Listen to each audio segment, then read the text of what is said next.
Okay, as Gavin said, it's from an academic perspective, but it's also grounded in over 20 years of experience working on counter-terrorist security in the planning system.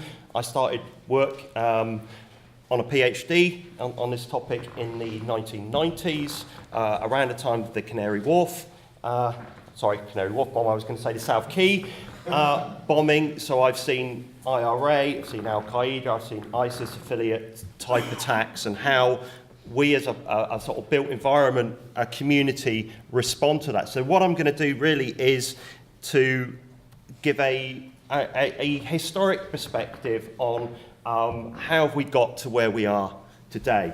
And really to start this off, this is a quote from an academic who just after 9/11. And it talks about, how we respond as a community to terrorism can be just as damaging to us as a society than the actual attack itself. So just to keep that in mind as we go through the presentation. But to use Steve's letter, is how have we got to this point in where counter-terrorism is seen as a material consideration within the planning process, and that means it's something that should be considered along with a host of other issues that planners have to consider, not necessarily acted upon. I think that's a mistake when I talk about what we were doing 10 years ago, that a lot of people made at that point. They felt that they were being compelled to do something when in effect they weren't. So this is what I'm going to talk about very briefly today. So, firstly, this idea of designing out terrorism or designing in counter-terrorism, this is not a new consideration for built environment professionals. We've been doing this for many decades.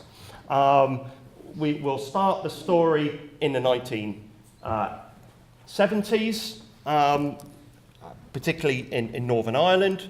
And this was all about how the built environment could be manipulated to reduce crime, but also the risk of terrorist attack. Increasingly, as we move forward, counter-terrorism is seen as part, in many cases, of public realm improvements. But to do this effectively and acceptably, there's lots of training that's required. Not just amongst planners, but equally the police and the private sector as well, I guess. And in the work that I've been doing, this balance between what is an effective security solution and what is a socially acceptable security solution is seen as key to developing this idea of a proportionate approach. So, I'll walk you through this very quickly. Those of you that are trained as planners will recognise the late 1960s and 1970s attempts to design out crime, defensible space, as it was called by Oscar Newman, crime prevention through environmental design by C. Ray Jeffrey, and these were a response to urban riots and a response to high crime rates on a selected number of high-rise public housing estates in the US. And this was all about manipulating urban design to foster social cohesion and restrict the opportunities for crime to occur. Given the timescale, it didn't take long for those working in Northern Ireland to latch on to these sorts of quite simple ideas. And if we went into, and this is some pictures from Belfast in the early 1970s, their original ring of steel, 10-foot high steel gates that encircled the city centre. Belfast and Northern Ireland more generally became this radical laboratory, or a laboratory for very radical experiments on so-called fortress urbanism. And so designing out terrorism in this sense was seen as this idea of defensible space alongside this need for territorial control that we've talked about. Belfast City's ring of steel. But this was a solution that was almost wholly advanced by the military. Planners had a very tiny input into where the gates might go, how we might secure a coherent area around the centre of Belfast and other towns in Northern Ireland, it should be said, but they were largely ignored in that process. It was a military-driven process. And if we move Forward, this is the original attack on the World Trade Center in 1993. And we see a quote in the aftermath of this that explicitly talks about defensible space. So barricades and bollards have become the newest accessory on this country's psychic frontier. You might call it the architecture of paranoia. They call it defensible space, they being the planners. Where it starts getting more interesting from a sort of planning perspective as we move forward. So the Oklahoma City attack of 1995, we see legislation particularly for federal buildings around security following this, and we saw a whole bunch of military planners who frankly were used to designing bomb silos or weapon silos being utilised in a civil context to bomb-proof and harden buildings. But of course, this is a very difficult process for those people. You have very different issues to consider around budget, which isn't infinite, and the constraints around aesthetics and the limited space available. So you can see some of the issues of we've got this military mindset and we're trying to shoehorn it into a civic space. The ones that many of you will know, which was essentially what my doctoral research was on, was the London Ring of Steel, or the Ring of Plastic, which was an attempt to use territorial approaches to reduce, well, and this was, so you've got 30 entry points in 1992, 93, reduced down to 8. We can monitor those more effectively through high-tech surveillance. But importantly, and this links into something that Nick was saying, it became a very symbolic security process in terms of this territorial approach. And it tried to avoid, very explicitly, that barrier mentality that Belfast had. But it was also, very clearly, a visible demonstration that stuff was happening and stuff was being done to secure that area. And if we expand this onto the Canary Wharf and the London Docklands, we see the bomb goes off in 96. This occurs, but if I go back to the City of London for a minute, interestingly, they never called it a security cordon. That's what the press called it. They called it a traffic and environment zone. That was the way of badging this. They justified this, reduced air pollution, reduced traffic congestion, but essentially, we all know what type of cordon it was. So, in many ways, those early attempts at counter-terrorist security amounted to little more than extrapolations of ongoing SEPTED trends. Territoriality, security cordons, and advanced surveillance. That's what they were all about. So, in the pre-9/11 world, solutions were security-driven, security service-driven. They sort of used planning ideas, but there was actually little actual role for the planning community and architectural communities. And it was about crude use of barriers, bollards, and cameras. Then we get 9/11. Of course, it's a sort of sea change moment in all sorts of ways. And immediately we see the increasing in purchasing of iconic buildings, bollards, barriers around most of our key public spaces. But there was some interesting stuff that emerged. This document is really interesting. This came out 3 weeks after 9/11. So clearly it was sat on a shelf somewhere in Washington, D.C. for quite a while beforehand. But this essentially is a design guide for how, in a sort of utopian world, we can design security very effectively into this one particular city in a way that begins to integrate those security considerations into the design and planning of the public realm. And this document also talks very explicitly about sort of softer streetscape type solutions as well, which I'll come back to and which has already been mentioned this morning. So again, in the UK, this is the Parliament. We get concrete blocks which are painted black because apparently that makes them look nicer. US Embassy on the right. So this was the typical approach that we had. This is understandable. This is an initial reaction to and fear that stuff is going to happen. Then if we start reflecting upon this, actually, the world has changed, particularly in terms of the tactics that terrorists would use. So if we went back to the IRA years, this was car bombs, often warnings were given. The idea from the IRA terraces, we don't want to get caught. But we're in a different world here. Different types of places are being attacked. We're no longer worried about economic terrorism and financial areas and military areas being attacked. The attacks, we're told, are going to take place against softer targets, the crowded places that we inhabit. And those that do it do not care whether they live or die.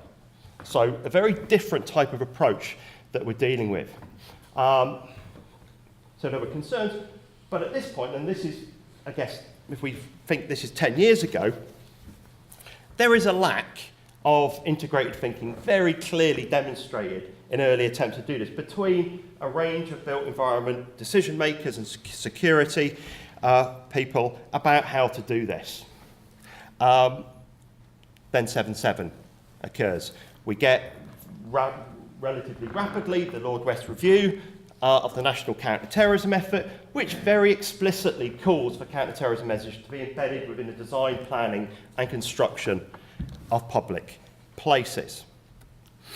And what did this actually mean in practice?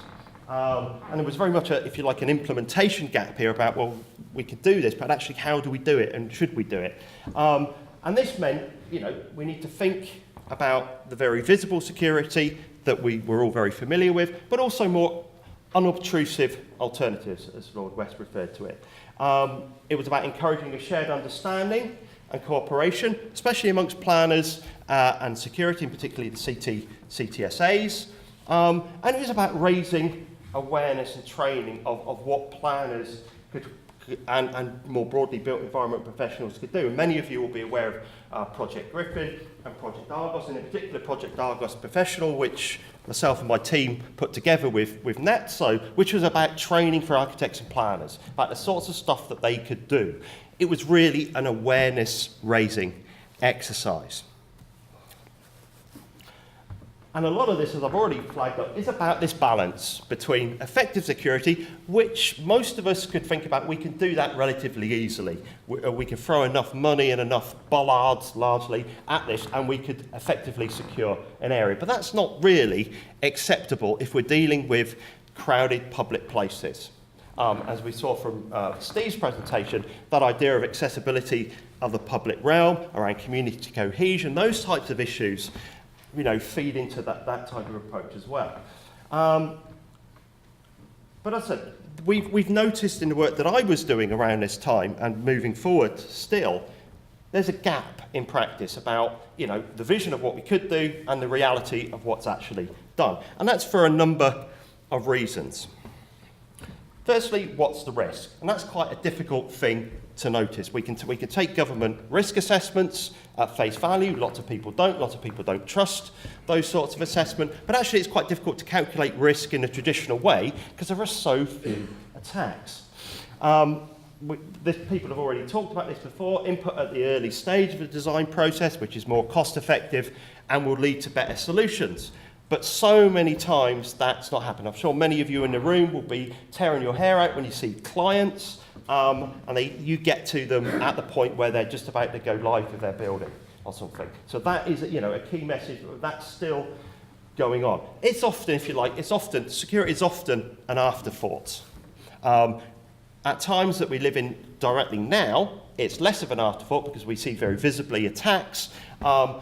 But if we went 5 years down the road and there were no further attacks, I guarantee you that it would still be back to being an afterthought again. Okay, guidance. So guidance has been mentioned a number of times. There were attempts to, 10 years ago to begin to, if you like, shoehorn the counter-terrorist agenda into proper planning guidance. Some of you might remember this. So the idea was to develop a supplement to the Safer Places, the Planning System and Crime Prevention document. What happened out of that was everybody got together and a massive, massive document running into hundreds of pages was developed, which was just overkill. So what we then got, I think as Steve has mentioned in his talk, we got a series of crowded places documents, technical and design issues for planners, and just to draw your attention, it was working together to protect crowded places. So this isn't just planners. This is planners working with a range of other stakeholders, public and private. Cost and regulation. It's actually quite difficult to cost this stuff in. We know what a bollard will cost, but actually putting it in place in a particular location is slightly more difficult to do. So making the business case for doing this has always been an impediment to actually doing it. And this, I guess, links into what Sabre is all about. So how can you develop an effective business case? Well, you can point to some of the co-benefits that effective security will bring. It will also likely reduce crime. We've seen that very clearly in the City of London through the Ring of Steel experiment. There are environmental benefits that might be had. You could reduce traffic in areas through putting in place HVM, for example. The one that struck me very clearly about the iron collar that was put in around the London Docklands was the branding opportunities that brought to the area, but also individual companies within that area. And of course, insurance reductions. Although insurance reductions are always a very difficult issue to address. Issues about, actually, well, who pays for this? Is it the developer? They're always really reluctant to pay for stuff. Is it the owner or the tenant in a particular location? Again, what if tenants change? And I know Gavin was centrally involved with other countries which have a more autocratic planning system, shall we say. They just have a rule. They say the developer pays for this. That's it. And it happens. Because in our context, and what maybe people talk about is what the planning system brings and what it doesn't bring, what it doesn't bring is teeth. There is no regulation enforcing that means that developers are obliged to do this. So because it's expensive, because, well, we can't decide what the risk is, most people in most places, outside of London, I should say, don't do very much. And the one that's got quite a lot of prominence over the last few months, the way in which security features alter the aesthetics and the feel of public places.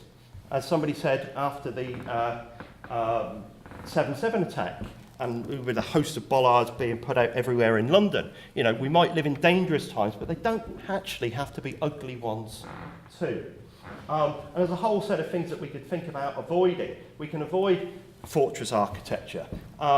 We can avoid impacts on permeability and accessibility of public places. And there is some evidence, albeit anecdotal, that some of this stuff leads to a fear of crowded places, the creation of sterile places that people feel a bit worried about visiting.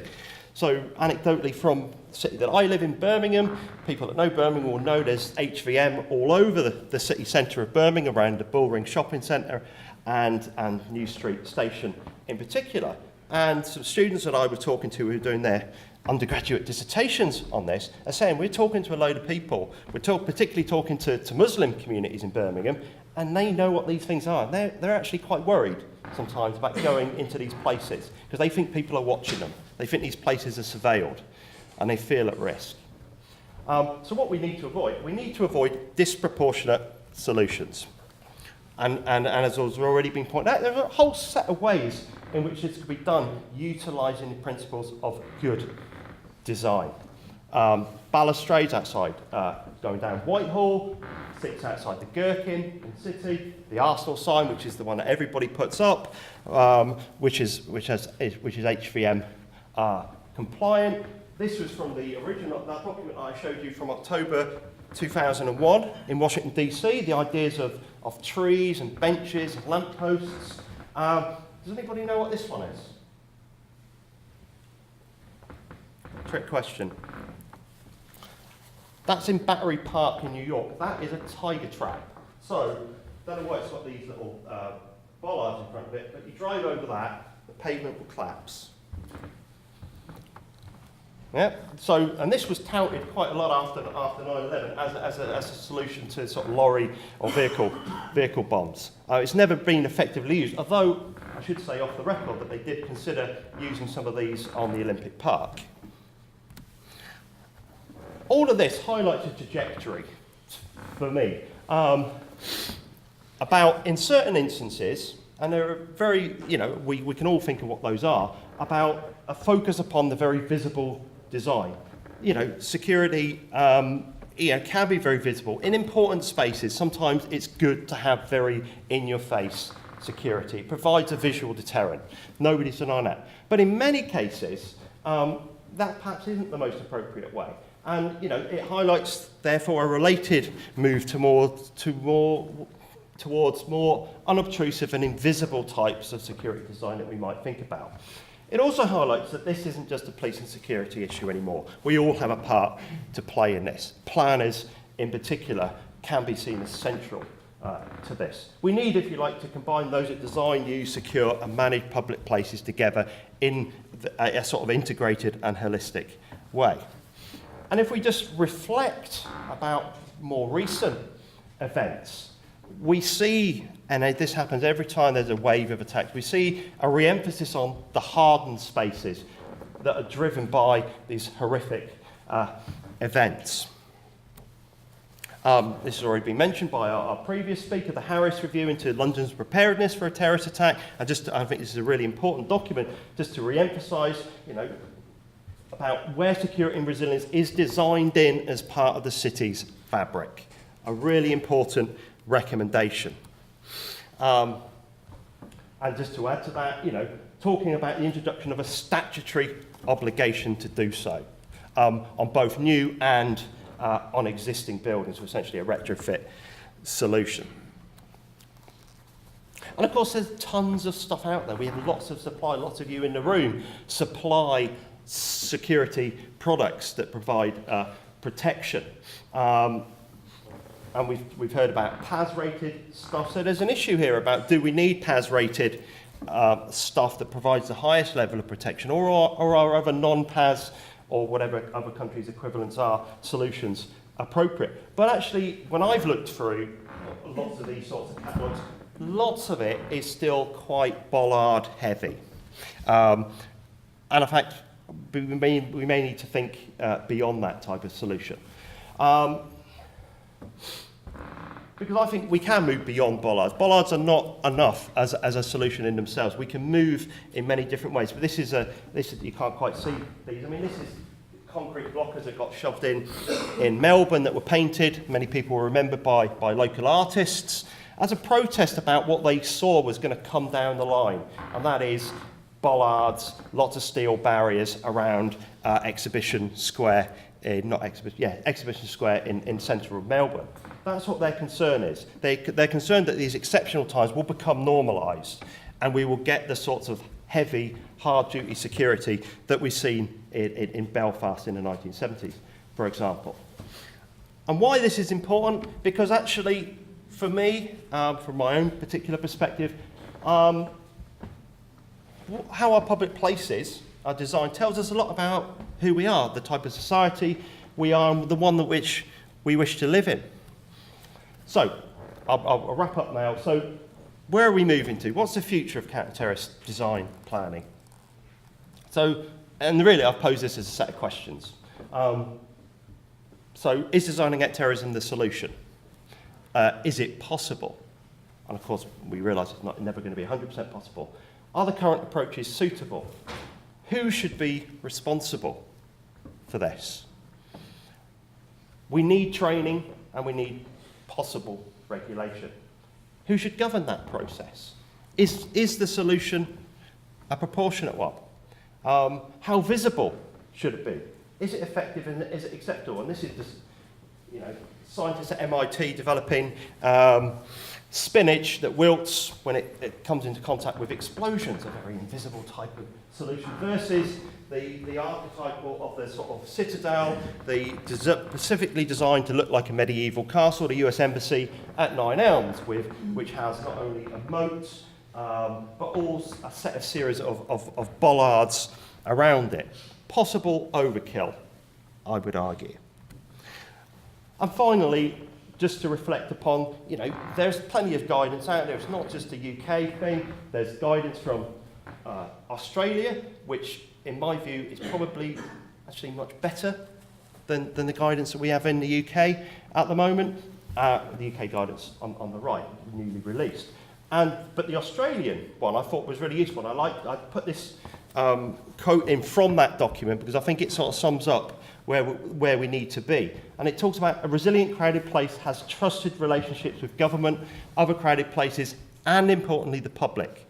It has access to accurate and contemporary threat information and has a means of translating this threat information into effective, proportionate, protective security measures commensurate with the level of risk they face. And to me, that sort of sums up the very difficult balance that those of us that make decisions about these things have to cope with. So I will finish there.